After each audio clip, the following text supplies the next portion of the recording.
Il n'y a pas de solutionnisme technologique à la démocratie participative.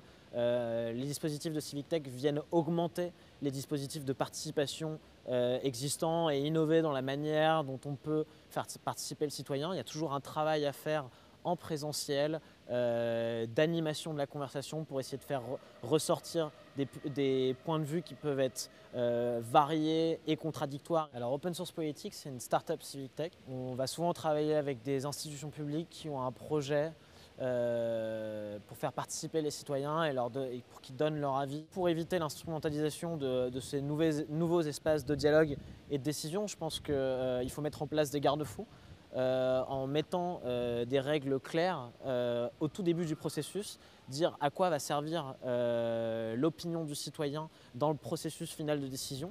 Je pense qu'aujourd'hui, il ne faut pas être dans un discours où les institutions ne servent plus à rien. Je pense que les institutions, les administrations sont toujours là pour apporter une expertise du territoire, une expertise de la ville, une expertise de la mise en œuvre de politiques publiques et qu'il faut continuer à susciter cette expertise-là pour être sûr que les projets sont réalisables. Un autre effet de mettre en place ces espaces numériques, c'est qu'en fait on rend visible le lobbying. Des gros acteurs institutionnels qui ont l'habitude de faire du lobbying plutôt de chambre, un petit peu dans les arrière-salles, là sont obligés d'aller exprimer leur opinion parce que sinon elles n'ont pas de justification et elles sortent de nulle part en fait dans la décision qui pourrait être prise au final.